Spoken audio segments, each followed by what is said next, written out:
저는 저기 보시면 5번째, 요즘 제가 제일 많이 하고 있는 게 뭐냐면 저겁니다. 서울에 있는 주요 대학의 입학사정관들 교육을 좀 담당하고 있거든요. 근데 이제 서울대, 한양대, 경희대 뭐 이런 대학들의 입학사정관들을 매년 한 200명 이렇게 연수를 시키고 있는 것 같아요. 그래서 그런 부분들을 중심으로 해서 우리가 대학을 가기 위해서 어떤 걸 해야 되냐라고 하는 이야기들을 좀 해드리도록 하겠습니다. 중요한 걸 좀 말씀을 드려야 돼요. 제가 전국에서 정말 많은 수백 명, 해마다 수백 명, 거의 1000명 가까운 학생들 지도를 하는데 제일 많이 듣는 말입니다. 얼마 전에 기말고사가 끝났다 그죠? 고3 학생, 학부모들 그리고 학생들이 제일 많이 하는 말입니다. 그리고 이렇게 이야기를 합니다. 이제 원서 쓰는 시즌이 가까워오고 지금 저도 저희 학교 고3들하고 상담하면 다 이런 얘기 하거든요. 그러고 난 다음 뭐라고 그러냐면 이렇게 이야기합니다. 맨 마지막 말이 뭐냐면 이렇게 갑니다. 안타깝게도 고등학교 3학년 재학생이 대학을 갈 수 있는 방법 중에 가장 어려운 방법은 정시입니다. 왜냐하면 이건 합격률로 거의 결정이 되는 거거든요. 서울에 있는 상위권 대학에 14개, 15개 정도까지의 대학을 계산을 하면 정시로 들어가는 학생들 중에서 75%가 재수생입니다. 그러니까 재학생의 비중은 25%밖에 안 되는 거예요. 근데 그 25%의 가능성을 얘들이 뚫을 수 있다라고 이야기를 하는 거예요. 갑자기. 그 고등학교에서는 지금까지 뭘 하고.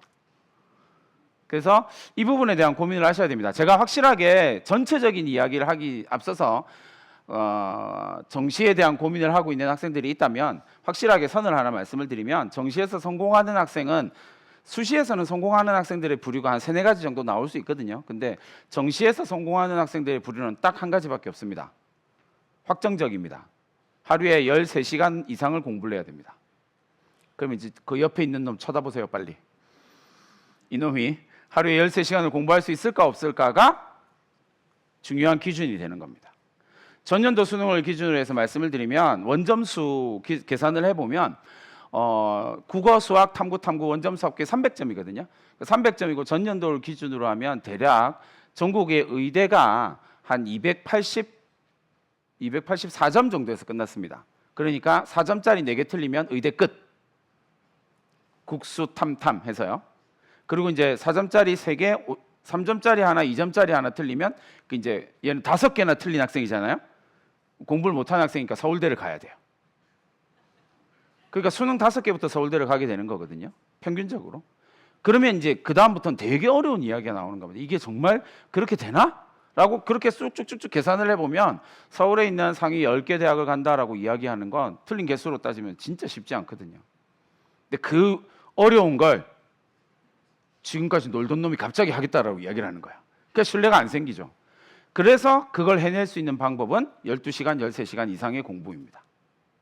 그 부분에 대한 전제를 깔고 이야기를 좀 해드리도록 하겠습니다. 학생들이 하고 있는 정말 심각한 착각이 하나 있어요. 뭐냐면 집에 학생들을 잘 생각해 보시고 여러분들 스스로도 학생 여러분 스스로 생각해 보세요. 성적이 잘 나와요. 그리고 3월 이제 모의고사를 벌써 몇 번 쳤잖아요. 성적이 잘 나와요. 잘 나온 과목이 있어요. 못 나온 과목도 있고요. 그럼 이 학생들은 어떻게 생각하냐면 6월 모의평가를 기준으로 국어를 잘 봤어요. 그러면 이 학생의 머릿속에 어떤 생각이 드냐면 난 국어를 잘하니까 수능에서 국어를 잘 볼 거야 라고 생각을 해요. 그 다음에 성적이 안 나온 과목이 있어요. 수학 못 나왔어. 수학 4등급 나왔어. 그럼 이 학생이 뭐라고 생각하냐면 자, 지금부터 열심히 노력해서 내가 수학을 올릴 거야. 120일 남았거든요. 이렇게 생각을 해요. 근데 이제 이게 문제가 뭐냐면 결론이 어떻게 나오냐면 항상 이렇게 나옵니다. 그러니까 6월 모평에서는 어떻게 되냐면 국어 잘 보고 수학 못 보고 그럼 나 수학은 못 봤으니까 수학 성적을 올리기 위해서 공부를 해야지 라고 생각을 하고 9월에는 어떻게 돼요? 수학 잘 보고 국어를 못 봅니다. 밑돌 빼서 위에 돌 빼서 아래 공부고 막 이러는 거예요. 이 일의 가장 근본적인 문제가 뭐냐면 공부 시간을 늘리지 않는다는 거예요. 안타깝게도. 그러니까 우리가 학생들이 이제 곧 수시를 쓴단 말이에요. 6월 모의평가가 끝나고 그 다음 주부터 이제 수시 접수를 시작한단 말이에요. 근데 수시 접수할 때가 가장 심각한 문제가 이거거든요. 왜냐하면 나는 학생들이 이렇게 이야기를 해요. 저는요 지금부터 진짜 목숨 걸고 공부를 할 거고요. 한 2등급 정도는 올릴 수 있어요. 제 학생들이 9월 모의평가도 아니에요. 3월 모의평가부터 수능까지 국수 탐탐에서 2등급을 올리는 학생이 2% 정도 돼요. 쉽지 않아요, 절대로. 엄청 어렵거든요. 그러니까 그 어려운 걸 해내려면 뭘 해야 될까요? 공부량이 늘려야 돼요. 근데 애들이 공부량을 늘리지 않거든요. 여기서 문제가 생긴다라는 겁니다. 그러니까 이제 수시를 잘 쓰고 전략적으로 쓸 때 제일 중요한 페이스가 뭐냐면 수능 최저학력 기준을 맞추는 거예요. 지방에 있는 일반계 고등학교 학생들은 이거 거의 철칙이거든요. 근데 그 수능 최저를 맞추기 위해서 어느 정도 공부를 늘려야 되는지를 감을 못 잡고 있는 거예요. 엄청 어렵거든요, 이게. 그래서 학생부 교과 전형으로 이야기를 하면 수능 최저학력 기준을 달성하지 못하는 학생의 비율이 30%가 넘어요. 그리고 이제 아까 봤던 나에겐 수능과 논술이 남았어요. 그래서 난 6논을 쓸 거야. 6개 모두 다 논술 막 이렇게 하잖아요. 논술 전형에서 수능 최저학력 기준을 달성하지 못하는 비율은 75%입니다. 다른 말로 하면 택도 없다는 이야기입니다. 절대 이게 이제 제가 나중에 논술 전형에 대한 전략을 말씀드리면서도 말씀을 드리겠지만 그 부분에 대한 이해가 없으면 그 원서 접수를 할 때 이상하게 접수를 해요. 지금 상태에서 성적을 올릴 수 있다라는 전제를 갖고 접수를 하고 난 다음에 수능이 딱 끝나고 난 다음에 모의고사 논술 시험 보러 한 곳도 못 갑니다. 슬프게도요. 그럼 전략이 실패인 거거든요. 그 부분에 대한 이해를 하고 말씀을 드리면서 이야기를 좀 해보도록 하겠습니다. 전제가 하나 있습니다. 학부모님들만 한번 해봅시다. 제가 대학을 정말 잘 보내거든요. 근데 제가 1학년 때 한 5등급, 6등급 이런 학생들 상담해가지고 서울대 보내거든요. 근데 그 아이들을 5등급, 6등급짜리를 제가 상담하는 이유가 뭐냐면 이것 때문에 그렇습니다. 저는 공부를 못하는 학생이 하나도 없다라고 생각하거든요. 지금까지 제가 교직 생활 한 30년 했고 30년 동안 공부를 못하는 놈을 본 적이 없어요. 옆에 있는 놈 한번 쳐다보실래요? 그 놈은 공부를 못하는 게 아니에요. 집에 있는 그 놈 공부 못하는 게 아니에요. 뭐가 문제일까요? 안 하는 거예요. 이 부분을 잘 이해하셔야 됩니다. 그래서 부모님만 한번 읽어봅시다. 시작! 믿으세요? 네. 이거 부모님이 확실하게 믿으셔야 되고 학생들도 확실하게 믿어야 되거든요. 근데 문제는 뭐냐면 말은 하는데 너 할 수 있어 라고 하는데 눈동자가 흔들린다는 게 문제예요. 내가 믿지 않고 있거든요. 그러면 아이는 뭘 받아들이게요? 눈동자를 보고 결정합니다. 그러면 불안도가 높아지게 되는 거예요. 엄마도 나를 안 믿네? 세상 어느 누구도 날 믿어주지 않네? 그럼 난 포기할 수밖에? 이렇게 가는 거거든요. 여러분들이 이것에 대한 제가 대학을 잘 보내는 여러 가지 이유가 있는데 그 1번이 뭐냐면 저는 공부를 못하는 학생이 없다라는 사실을 100%, 1000% 믿습니다. 이 확신이 엄청 강력하거든요. 그러니까 제품에 들어오는 아이들은 저 선생이 날 믿어주네 해서 출발합니다. 생물학적으로 인간은 공부를 못하는 게 불가능하다가 지금까지 뇌과학이 내린 결론입니다. 그러니까 수학을 못하는 학생은 생물학의 원칙을 깨트리는 거예요. 불가능한 이야기예요. 무조건 됩니다. 제가 그 지방에 전국을 돌아다니면서 그 지자체들과 진로 진학 캠프 같은 걸 하거든요. 방학 때마다. 이제 지금 여러 군데서 하고 있는데 거기에서 이제 그 캠프를 지나고 나면 학생들이 공부를 좀 잘하게 되거든요. 근데 그 여러 가지 이유가 있는데 그 중에 하나가 뭐냐면 거기에 학습법 특강을 하는 애가 고등학교 1학년 때 4444 올 4를 찍었던 아이고요. 그리고 3학년 1학기 때 올 1을 찍은 아이입니다. 그리고 서울대 경제학과를 보냈어요. 근데 제가 그 서울대 경제학과를 갔던 그 아이 얘기를 왜 하냐면 그 아이가 경제학과를 갔으니까 문과일 거 아니에요. 제가 2학년 끝나고 2학년 겨울방학 시작하기 전날 제가 그 아이 불러가지고 아들 이리 와. 희찬이거든 이름이. 희찬아 이리 와. 너 오늘부터 미적분을 시작해라. 쌤 저 문과인데요. 알지. 그러니까 미적분을 해야지. 뭐 이걸 해서 설득을 한 거예요. 그래서 네가 미적분을 선택해서 미적분을 지금부터 공부 시작하고, 왜냐면 얘는 문과니까 선행 제로예요. 그리고 넌 학원 갈 필요 없어. 그냥 자습실에 처박혀서 인강으로 공부해. 이거에 걔랑 제가 계약을 한 거거든요. 미적분 2등급 끝자락 3등급 초반만 만들어 오면 무조건 고대를 보내주마. 얘가 딱 6개월 공부한 거예요. 선행 제로 상태에서 6개월 공부해서 미적분 1을 찍었습니다. 그러니까 가능하냐 불가능한 문제는 아니에요. 얘는 1학년 때 이미 수학이 4였거든요. 수학을 못하는 아이 없습니다. 수학을 안 하는 아이만 있는 거예요. 그러니까 전제로 이야기를 하면 10시간을 공부한다라고 생각하면 수학 공부가 반드시 5시간 이상이어야 되거든요. 이 부분에 대한 이해가 있어야 됩니다. 그래서 이게 가장 철칙입니다. 내 아이 수학 못할 수 없고 공부 못할 수 없습니다. 방법의 문제라는 거예요. 그 방법에서 좀 중요한 이야기입니다. 첫 번째 거, 조정, 현우, 정승 님의 강의를 들은 학생들, 밑에는 춘천에 있는 학원을 다니면서 강의를 들었던 아이들. 두 집단이 이렇게 학습법을 가지고 실험을 했고요. 이건 실험의 결과고 논문으로 나오고 있는 거니까 과학이에요. 두 집단이 어디가 성적이 좀 더 높게 나올까요? 위에, 그죠? 우리의 인식은 전부 다 1번이에요. 그럼 과학은 뭐라고 이야기를 하냐면, 이거 수십 번 실험된 거거든요. 근데 과학은 뭐라고 이야기를 하냐면 이렇게 이야기를 합니다. 그러니까 여러분들이 엄청난 착각을 하고 있는 거예요. 공부를 마치 현우 님이 하는 것처럼 생각하고 있는 거예요. 공부 누가 해요? 그놈이요. 왼수 같은 그놈이요. 그죠?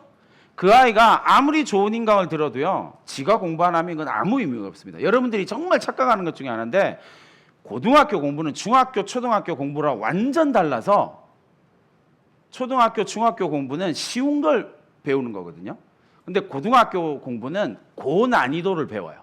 개념 자체의 난이도가 엄청 어렵거든요. 그러니까 자기가 생각의 사고를 패턴을 돌리지 않으면 1000번을 들어도 수능을 못 보게 돼 있습니다.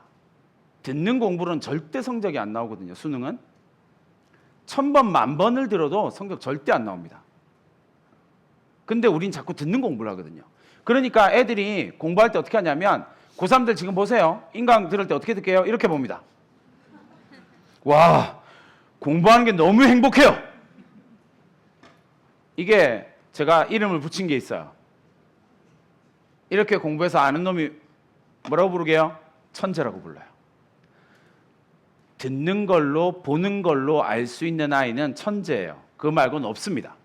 수능을 망하는 학생들의 특징이 뭐냐면요, 지금 인강을 보는 공부, 학원을 가서 공부를 많이 하고, 학원에서 수업 듣는 공부를 많이 하고 고3이, 그러면 수능을 망하게 돼 있습니다. 100% 망하는 학생이 뭐냐면 9월 달에 수학 인강 보고 있는 아이들입니다. 얘들은 수능에서 최악의 점수를 만듭니다. 저 수천 명 보고 얘기하는 거예요. 수만 명을 보고 얘기하는 거라니까요. 잘 볼 수가 없습니다. 얼마 전에 제가 수능 만점자와 강의를 한번 했더랬어요. 그래서 수능 만점자가 강의를 다 끝나고 난 다음에 학부모들이 어마어마한 질문을 할 거 아니에요. 그래서 걔 왕정건이라는 학생인데, 걔가 이제 첫 번째 질문 받았어요. 그래서 최고의 학습법이 뭔가요? 라고 이야기를 했어요. 그랬더니 왕정건 수능 만점 받았던 걔가 뭐라고 그랬냐면, 저는 연계 교재를 전부 다 5권씩 샀습니다. 여기에서 이 말에서 정말 중요한 게 뭔지 아세요? 이 아이가 수능 특강을 5권을 샀다도 중요하지 않아요. 5번 풀었다도 중요하지 않습니다. 이 아이가 성공한 이유는 뭐게요?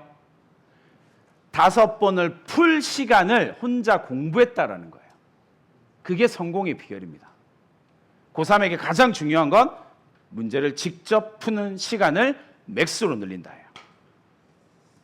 방학이잖아요. 하루에 13시간 정도, 14시간 정도 공부할 수 있거든요. 그럼 그 14시간 동안 듣는 건 3시간 이상 절대 하면 안 됩니다. 나머지 10시간, 9시간은 무조건 자기가 문제를 풀어야 됩니다. 그게 수능 최저학력 기준을 달성할 수 있는 최고의 방법이거든요. 그 부분을 좀 이해하셔야 됩니다. 이런 공부법을 벌여야 됩니다. 지금 고3들에게 1번과 2번 뭐가 필요할까요? 1번. 여러분들이 하고 있는 거 1번. 수능 만점 받은 왕정건 학생한테 학부모들이 물었던 두 번째 질문이 뭐였냐면, 그럼 만점을 받는데 부모의 역할은 뭐였어요? 1번 잔소리겠어요? 설마? 뭐였게요? 그러니까 그 만점 받은 학생이 뭐라고 대답했겠어요? 저희 부모님은 저한테 관심이 없으셨습니다.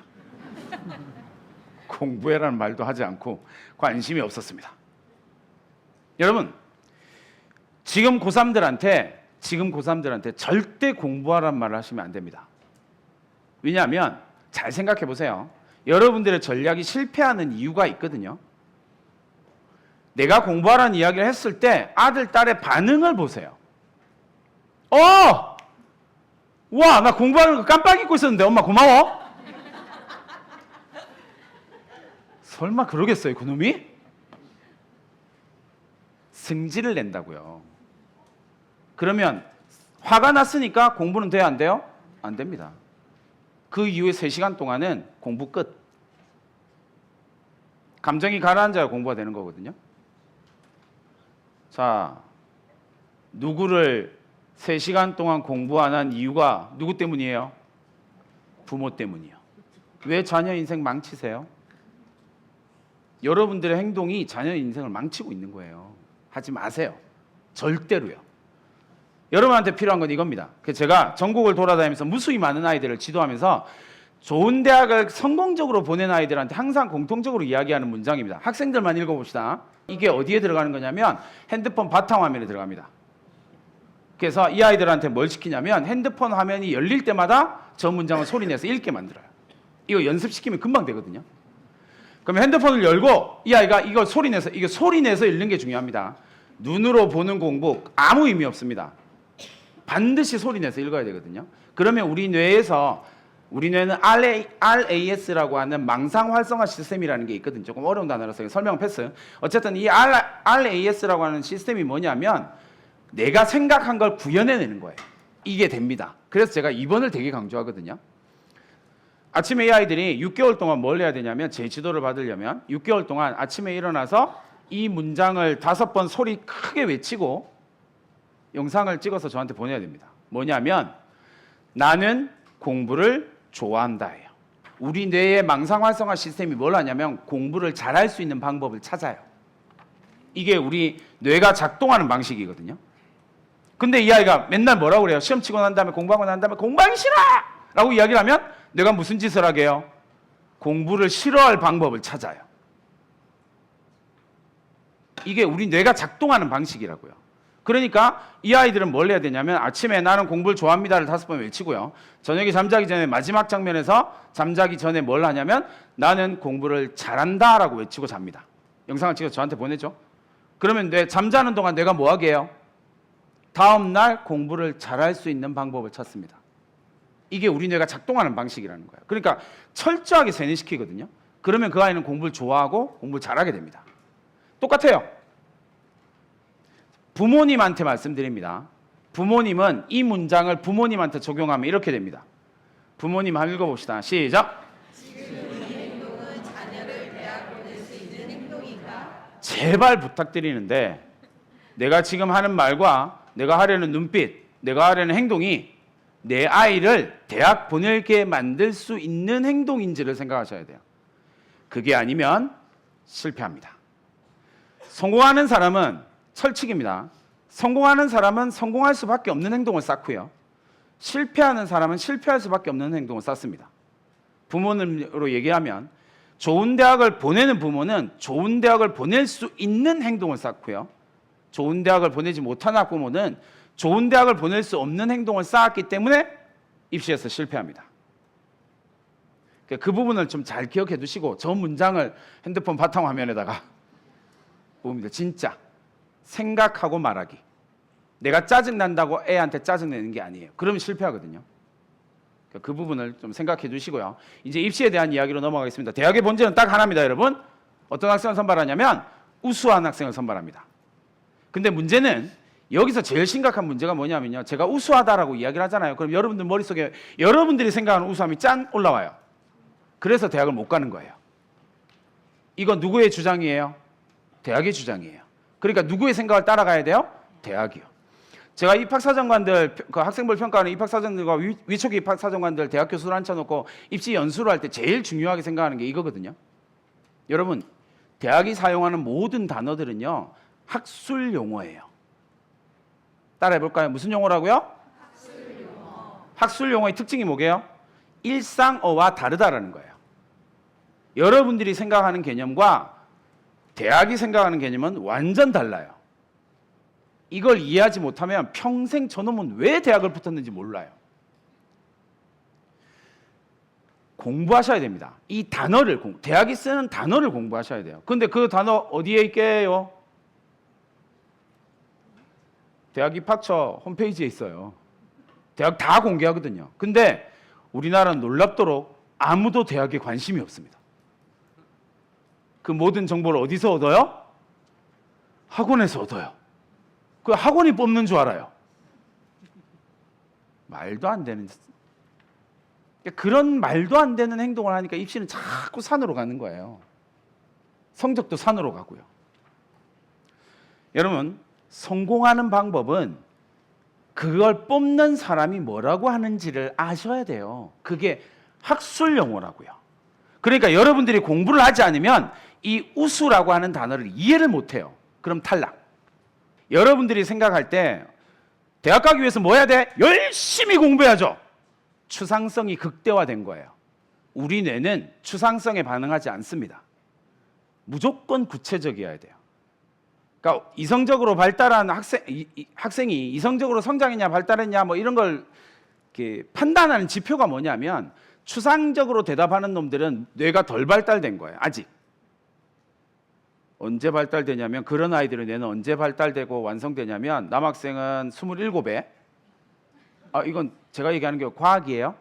전두엽과 전전두엽이 완성되는 게 남학생은 27, 평균적으로 27이거든요. 여학생은 24살.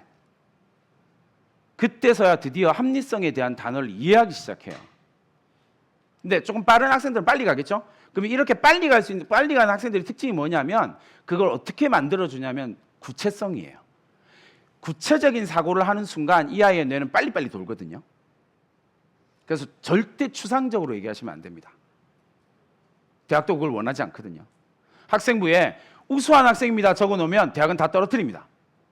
열심히 노력한 학생이에요. 다 떨어뜨립니다. 아무 의미 없는 단어거든요. 두 문장의 공통점은 뭐냐면요. 미래형입니다. 뭘 본다고요? 가능성을 본다고요. 가능성을 본다고요. 그러니까 이들이 우수하다라고 이야기하는 건 뭐라고요? 잠재력입니다. 그러니 이 잠재력을 우리가 어떻게 증명할 것이냐가 포커스가 돼요. 그 잠재력을 증명하는 방법이 이 네 가지입니다. 왼쪽의 두 가지는 객관식 능력으로 잠재력을 증명하는 거예요. 점수로 잠재력을 증명하는 거고요. 오른쪽은 객관식 능력으로 표현할 수 없는 능력을 잠재력을 증명하는 겁니다. 이 두 가지의 차이가 있다는 걸 이해하셔야 돼요. 그러니까 대학이 보는 건 여러분들이 보는 거랑 좀 다르다라는 걸 이해를 하셔야 됩니다. 그래서 각각의 전형에서 갈 수 있는 방법은 이런 것들입니다. 네 가지 방법밖에 없습니다.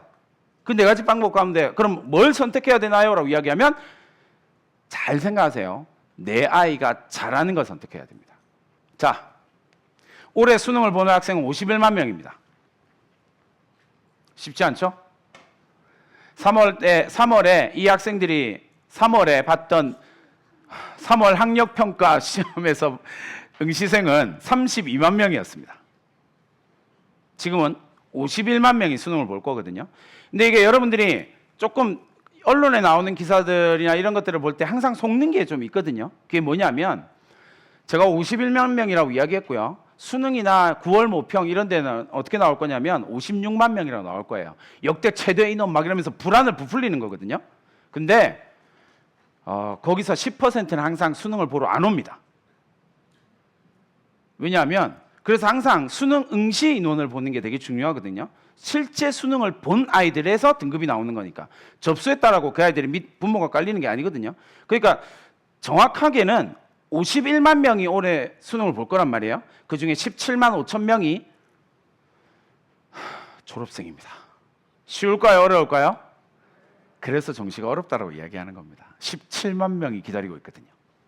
근데 6월 모평에 들어온 아이가 8만 5천 명입니다. 그러니까 6월 모평에 들어온 아이의 2배가 들어온다는 이야기예요. 수능에는. 스카이까지 계산하면 대략 이렇게 퍼센테이지가 나옵니다.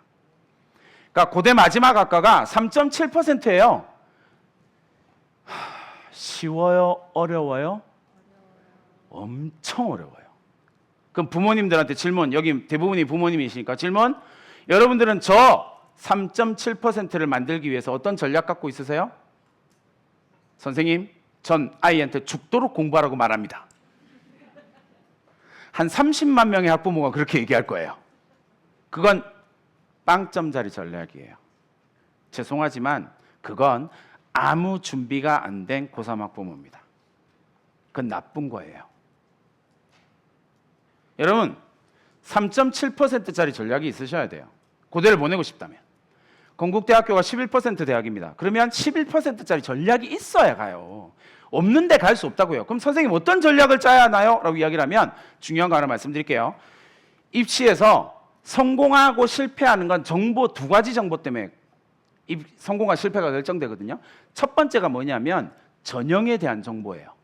그 전형이 어떻게 된다라고 하는 전형에 대한 정보고요.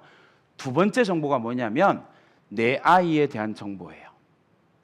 안타깝지만 합부를 결정짓는 건 97%가 2번째 겁니다. 여러분들은 왜 입시에 자꾸 실패하고 어려움을 겪느냐면 내 아이에 대한 정보가 부족해서예요. 여러분, 전형에 대해서 몰라서 실패를 한다요? 그건 오늘날 같은 사회에서는 불가능해요. 검색하면 다 나온다고요. 여러분들의 자녀들, 여러분들과 여러분들의 자녀들과 입시에 성공하기 위해서는 제일 강력하게 필요한 정보가 뭐냐면 내 아이의 상태에 대한 정확한 이해예요. 다른 문장으로 만들어 볼까요? 이놈은 왜 공부를 안 하고 놀지? 이 이유 아셔야 돼요. 그걸 알아야 바꿀 수 있거든요. 근데 특정한 이유가 있어서 공부를 멈추고 있는 그 아이한테 내가 해줄 수 있는 최고의 전략이 공부해! 통하겠냐고요. 공부해가 전략이라면 여러분들은 실패하셨습니다. 이제부터라도 바꾸세요. 반드시 바꾸셔야 됩니다. 그러면 답이 나올 거거든요. 여러분, 이게 전년도의 수험생입니다. 보세요. 저기 잘 보시면 6월 모의평가에서 7만 5천 명이고요. 9월 저건 전부 다 응시생입니다. 그러니까 제 자료를 보고 난 다음에 여러분들이 검색해 보면 이상한 숫자 나올 거란 말이에요. 그건 뭐라고요? 접수생이요. 접수한 애들. 그 중에 10%는 수험생 할인을 하는 애들. 그러니까 그 숫자는 신경 쓰시면 안 돼요. 그러니까 저기에 있는 게 졸업생 7만 5천 명, 졸업생 9만 명, 졸업생 16만 명입니다. 그러니까 결국 뭐예요? 6월 달에 들어왔던 아이들의 2배 이상이 수능에 들어온다는 거죠. 여러분들이 지금 생각하고 있는 거하고 전혀 다르게 이 판은 정말 쉽지 않은 판입니다. 그러니 구체적인 전략이 필요하다는 거예요. 근데 그 구체적인 전략을 짜기 위해서 제일 중요한 게 뭘까요? 정보가 있어야죠. 내 아들, 내 딸에 대한 정보요. 그게 제일 중요한 정보고 소스거든요. 그 소스에 대해서 정확하게 분석을 못하면 실패할 수밖에 없다는 이야기입니다. 이게 뭐냐면 여러분들 이게 수능의 표준점수 최고점 추이입니다. 6월 모평, 9월 모평. 제가 이걸 보여드리는 이유는 딱 하나예요. 잘 보시면 수능의 난이도가 뭐 한다고요? 요동치고 있죠? 수능의 출제 난이도가 요동을 친다라는 이야기는 내 아이가 수능을 볼 때 난이도가 어떻게 될지 모른다는 이야기예요. 그러면 여러분 준비하는 입장에서 뭘 준비해야 되게요? 최고의 전략은 뭐냐면 최악을 가정하고 준비하는 거예요. 그러니까 올해 수능 어떻게 될 거라고요? 어렵게 출제될 거야가 고3들의 기본 포지션이어야 돼요. 상위권 대학에서 교과를 바꾸는 건 올해는 크게 그 전형 자체를 크게 올해 바꾸지 않거든요. 왜 그렇게 해요? 내년에 대폭 바뀌거든요. 그러니까 내년에 대폭 바뀌는 것 때문에 올해 변화를 모든 대학이 최소화시켰어요. 그렇게 생각하시면 됩니다. 그러니까 전년도와 전전년도 그리고 3년 전 입결 요 3가지를 보는 게 엄청 중요하다라는 이야기이기도 해요. 그래서 그 부분은 생각하시면 됩니다. 어쨌든 큰 전형의 변화가 없다. 그렇다면 뭐가 중요하다고요? 전년도 입결 3년치 조금 정확하게 계산을 해보시려면 5년치 입결을 쳐다보셔야 됩니다. 어디서 공개해요? 대학 입학처에 다 나와 있습니다. 그러니까 그 부분을 보시고 준비를 하시면 됩니다. 이거 수능 성적입니다. 밑에가 뭐냐면 재학생 평균이고요. 위에가 재수생 평균입니다. 표준 점수라는 점수 국어랑 수학 합치면 대략 한 25점 정도 차이가 나고요. 25점이면 대학 단계로 보면 10개입니다. 그러니까 재수생이 서울대를 간다, 정시로 서울대를 평균적으로 간다라고 생각하면 재학생들은 건대 간다라는 이야기예요. 그게 현실이라고요. 성적 차이가 이렇게 나거든요. 마지막이에요, 여러분. 전형 어떻게 선택할까요? 라고 이야기를 하면 내신 성적과 모의고사 성적 쭉 비교해보시고 4등급 이하다라고 이야기하면 학종과 교과는 조금 어렵습니다. 물론 지방에 있는 거천국립대, 한림대 뭐 이렇게 가는 건 가능합니다. 교과로 가는 거. 근데 현실적으로 서울에 있는 대학은 어렵단 말이에요. 그러면 이제 논술과 정시로 가게 되는 겁니다. 그럼 논술과 정시로 간다라고 이야기하면 제일 중요한 게 뭐냐면 여러분 6월 모의평가 성적을 가지고 이건 거짓말을 하지 않습니다. 불가능해요. 여러분들의 대학의 기준은 어디냐면 무조건 6월 모의평가입니다. 선생님 제가 그날 특별히 육모를 못 봤어요. 구모는 너무나 잘 볼 자신이 있어요. 거짓말입니다. 왜요? 구모에 누가 들어온다고요? 반수생이 2만 명이 들어옵니다. 쉽지 않아요. 이해하셨죠? 그러니까 우리가 전략을 짤 때 베이스를 잘 생각하셔야 돼요. 전략은 정보로 하는 거거든요. 그럼 그 정보의 첫 번째가 뭐라고요? 육모 성적입니다. 무조건. 그 다음에 이 학생이 구모 성적이 나오고 난 다음에 원서를 쓰니까 육모 성적 베이스로 내가 지원할 대학을 쫙 정리를 해놔야 돼요. 2배수 정도. 그리고 구모 성적이 나오면 둘이 평균 내서 반드시 평균 내서 하세요. 6월 모의평가와 9월 모의평가를 평균 내면 대체로 수능 점수와 유사합니다. 이해하셨죠? 6월 모의평가 때 성적이 예를 들어서 3등급이었는데 9월 모의평가 때 2등급으로 올랐어 라고 이야기를 하면 1등급으로 오를 거라고 예상하고 준비하셔도 됩니다. 상승 추세가 있으니까. 근데 그게 아니라면 평균 내는 게 맞습니다. 평균으로 하는 게 가장 안전하거든요. 정시로 갈 수 있는 대학 기본 베이스를 확인하는 거예요. 이거 누가 확인할 수 있냐면 무조건 담임입니다. 왜냐하면 그 고등학교의 성적이 제일 중요하거든요. 그럼 내가 우리 고등학교에서 작년도에 요 정도의 내신을 가지고 요 정도의 모의고사 성적이 나왔던 선배가 어디를 갔는지를 반드시 확인하셔야 돼요. 그래야만 전략이 나오거든요. 그게 1번. 그 다음에 그 베이스가 되는 정시로 갈 수 있는 대학에서 1, 2, 3단계를 올리는 겁니다. 1단계를 올리면 우리가 수시 하향 지원이라고 하고요. 2단계를 올리면 적정 지원이라고 하고요. 3단계를 올리면 상향 지원이라고 한다고 생각하시면 돼요. 그럼 우리 6장의 카드를 쓰는 거니까 그중에 어떻게 해요? 상향 둘, 적정 둘, 하향 둘을 쓰게 되는 겁니다. 그래도 정시로 갈 수 있는 대학보다 높은 대학이에요. 정시로 갈 수 있는 대학은 수시에서는 지원하지 않는 겁니다. 그걸 하기 위해서 저걸 하는 거예요. 논술이 수능 체제를 달성할 수 있는지 없는지가 되게 중요합니다. 그러니까 제발 성적을 올려서 수능 체제를 달성할 수 있다라고 원서 쓰시면 수능 끝나고 놀아야 됩니다.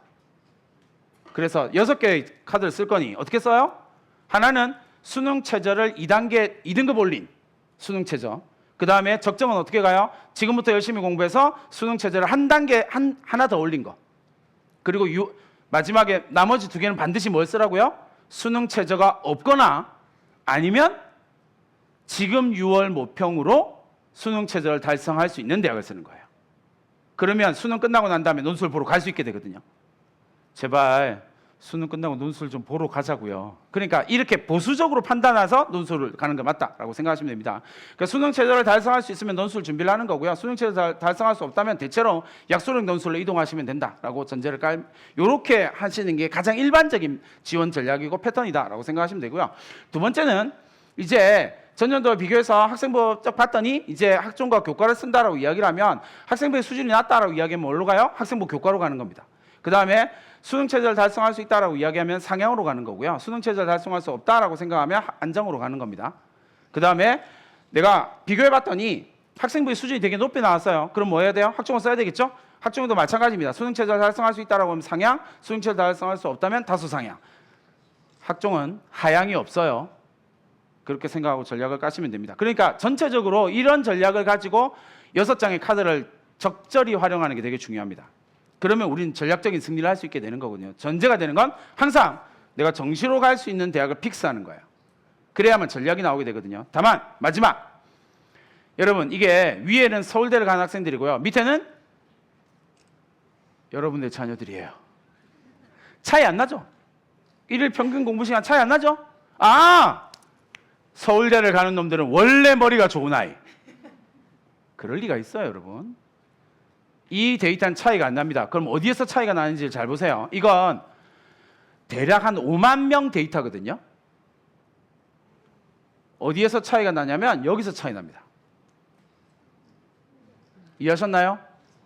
그러니까 상위권 대학을 못 가는 학생들은 공부 패턴이 뭐예요? 듣는 공부가 많다라는 이야기예요. 열심히 듣고 있어요. 아무런 도움이 안 됩니다. 우리가 해야 될 일은 위에 겁니다. 지금 고3들은 무조건 위에 겁니다. 그러니 혼자서 공부하는 시간을 맥스로 늘리는 것. 그리고 제발 학생들 여러분 부탁드리는데 방학 때 좀 일찍 일어나라. 6시 40분에 일어나셔야 됩니다. 핑계 지금부터 수능 때까지 무조건. 왜요? 인간의 뇌는요. 잠에서 깬 지 2시간이 지나야 100% 돕니다. 가뜩이나 공부를 못하는 놈들이 7시 반에 일어나가지고 국어 문제를 푸는데 막 머리가 100%도 안 돌고 있는데 70%로 공부를, 그러니까 그걸 잘 볼 수 있겠어요? 당연히 못 보지. 어떻게 하라고요? 6시 40분에 일어나는 패턴을 무조건 맞추셔야 됩니다. 그러니까 6시 40분에 일어나서 8시에 공부를 시작하는 패턴을 무조건 만드셔야 돼요. 이게 수능을 성공할 수 있는 1번입니다. 그럼 부모님들한테는 똑같이 과제를 줍니다. 6시 40분에 내 아들, 딸이 일어나게 만들려면 난 뭘 해야 되지? 이게 여러분들이 고민하셔야 될 지점이에요. 그게 준비된 학부모예요. 여러분들이 자녀를 지금 좋은 대학을 보낸다는 건 정말 어려운 일입니다. 근데 어렵다고 포기하실 거예요? 제가 지금 구체적인 방법 몇 가지 알려드렸잖아요. 해보세요. 그걸 해낼 수 있도록 자녀랑 대화를 하셔야 됩니다. 그래야만 이 아이의 삶이 바뀌거든요. 이 아이는 안타깝지만 이 아이는 자기의 성적에 만족하고 있는 아이예요. 여러분 자녀들이 성적을 바꾸고 싶다면 뭘 해야 된다고요? 행동 패턴을 바꿔야 돼요. 그게 바뀌지 않는 한 절대 성적이 오르지 않거든요. 그러니까 여러분들이 하셔야 될 일은 지금 이 아이에게 공부하란 말이 아니라 행동 패턴을 바꿀 수 있는 방향을 잡아주셔야 된다는, 그게 최고의 부모거든요.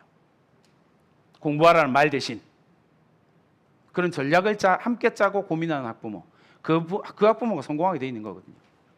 6시 40분 다시 한번 부탁드립니다.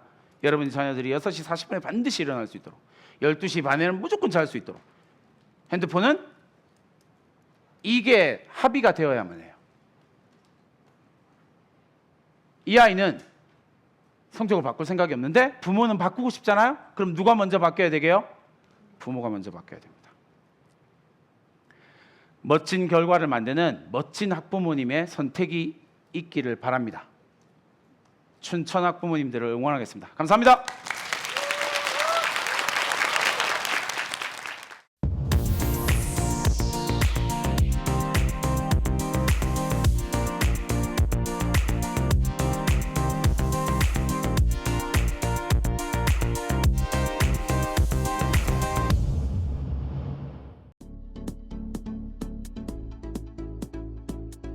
먼저 올해 입시의 특징을 좀 보도록 하겠습니다.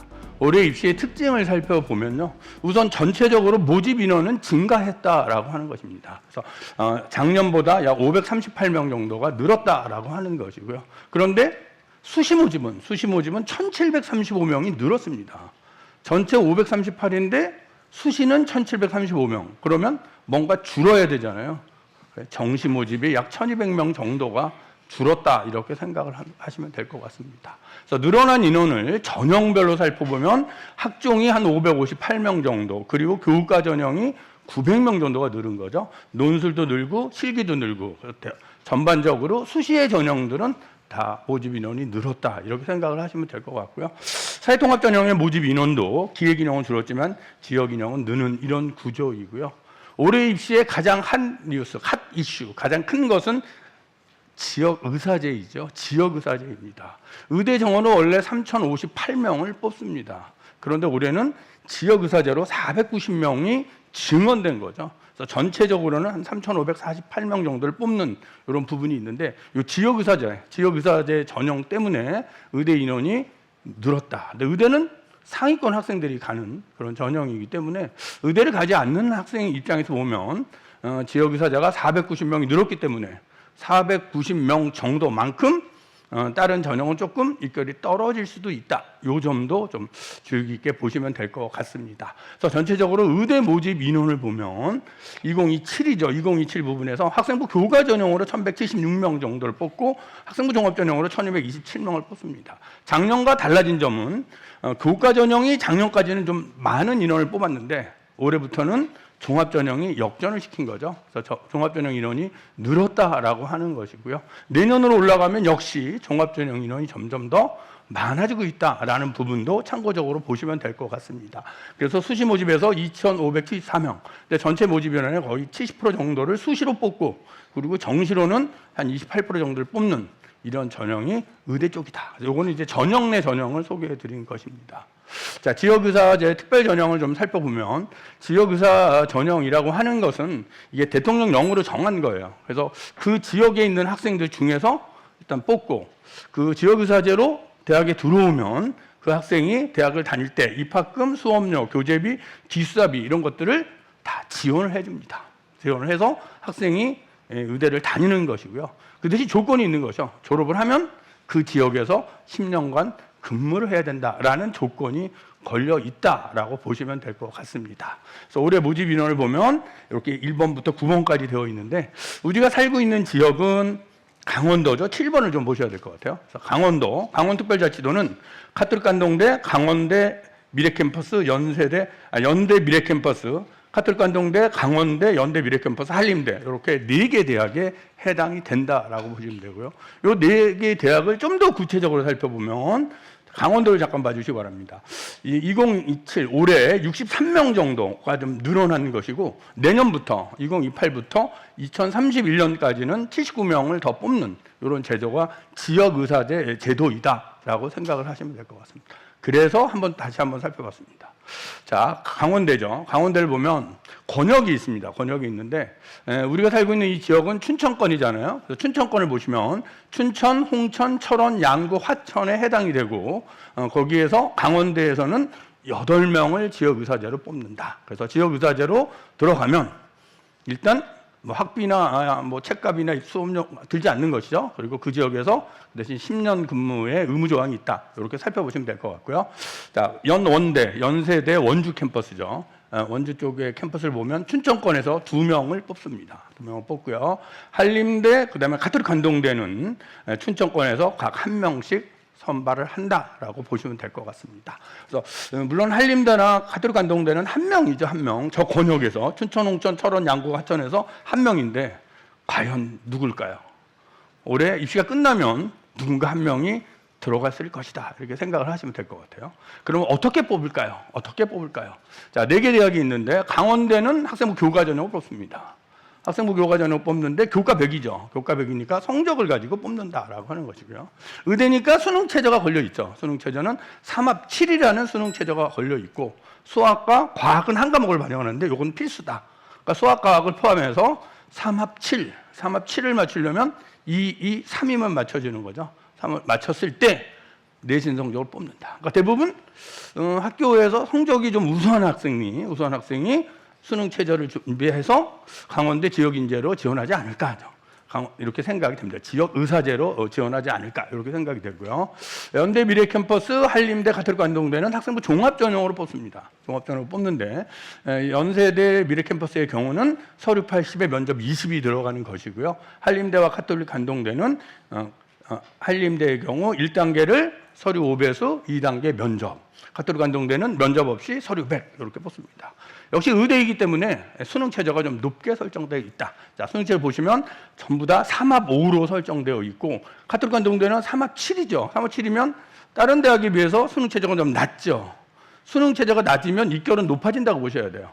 수능 최저 낮으면 입결은 높아진다.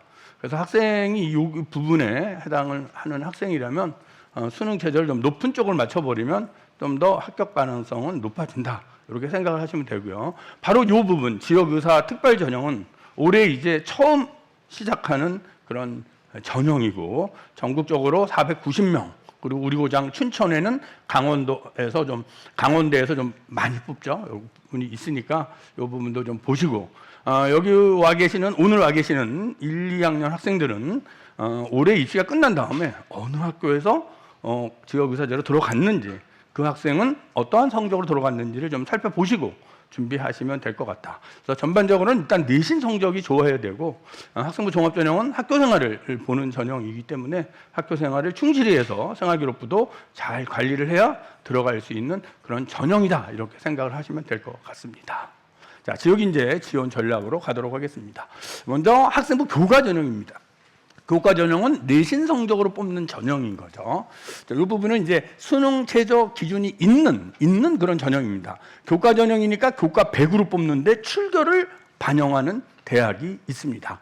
그래서 특히 강원대 춘천 캠퍼스 같은 경우에는 의예과는 수학 필수 과학 하나 선택하면서 3합 6, 수예는 3합 8, 그 이외 학과는 3합 11에서 15까지. 그래서 춘천 캠퍼스는 전부 다 수능 최저를 걸어놨고요.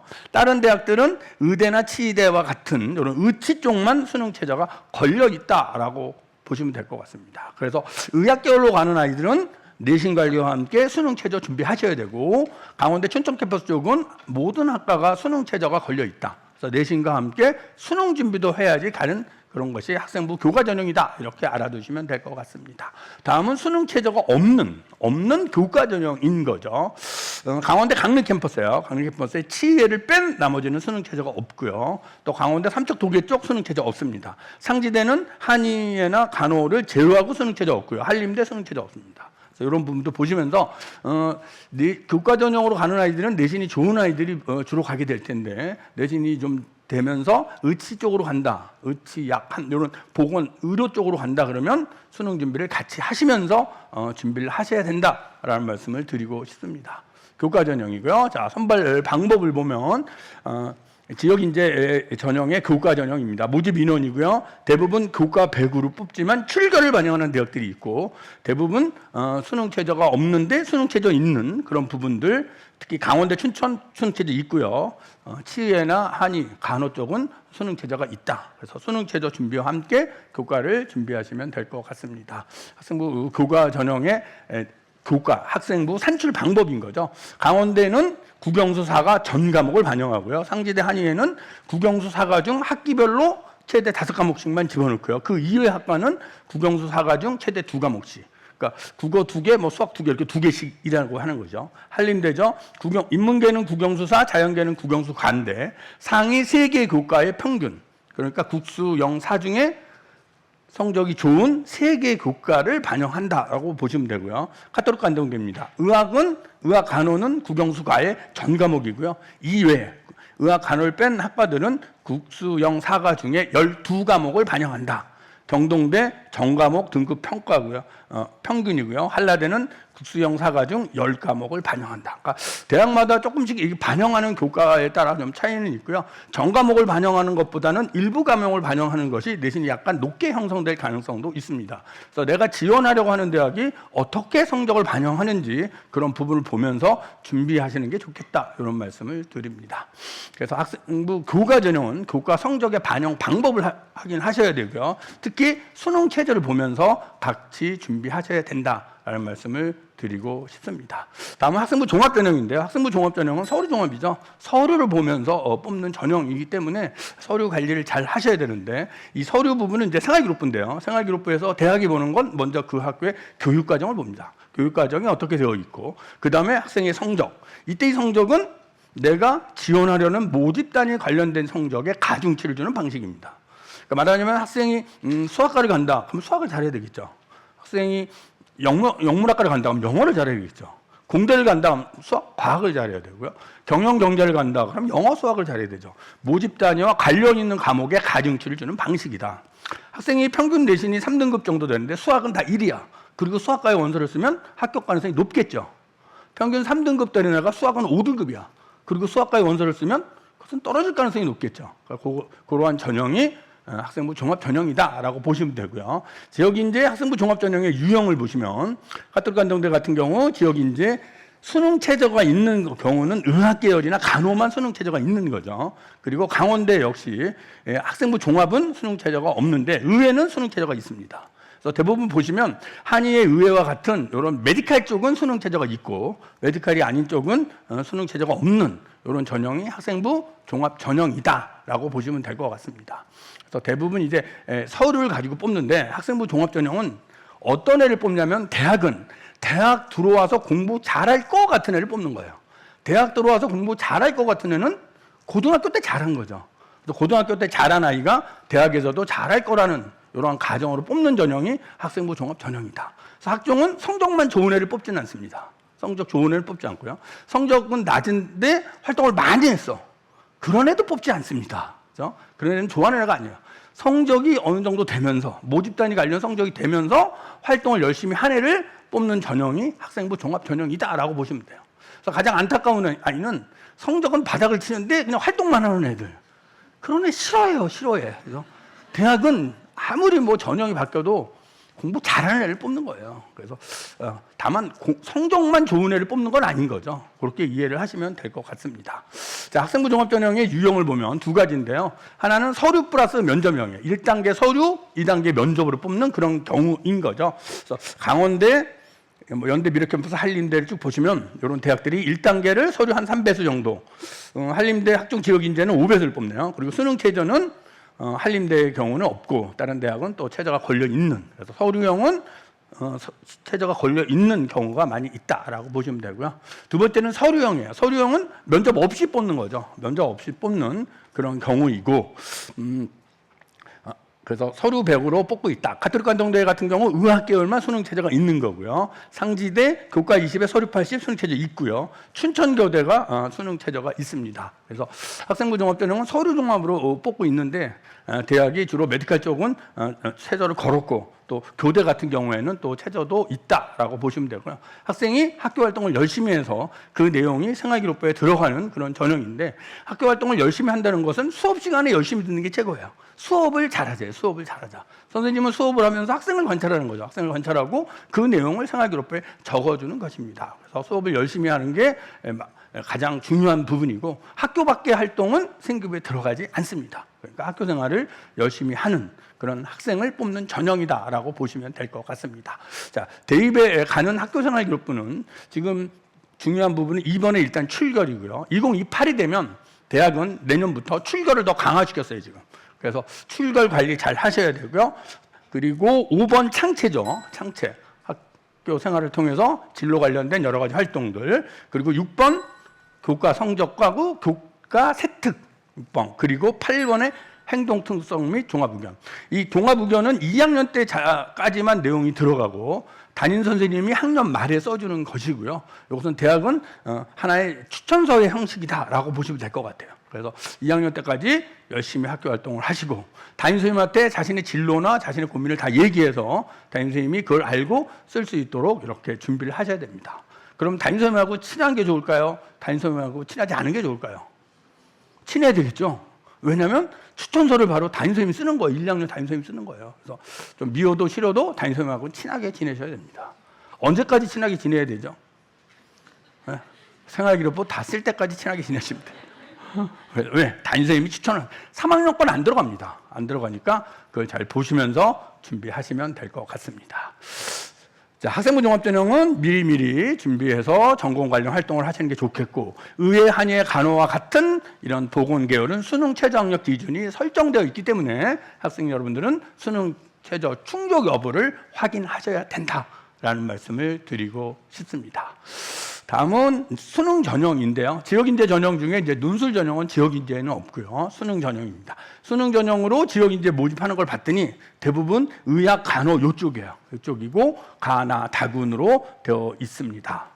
그래서 수능 정시 모집은 수능 반영 비율이 중요한 거죠. 그래서 국수, 영탐의 반영 비율이 다 다르다는 것과 특히 이런 의대 쪽은 과탐이나 또 수학에 가중치를 주는 그런 경우가 있습니다. 강원대 춘천 캠퍼스 같은 경우 의외과가 수학에서 미적기하는 10% 가산점을 주고 간호학과는 역시 미적기와 10%, 가탐 10% 이렇게 가산점을 주기 때문에 이런 가산점도 보시면서 준비하셔야 되고요.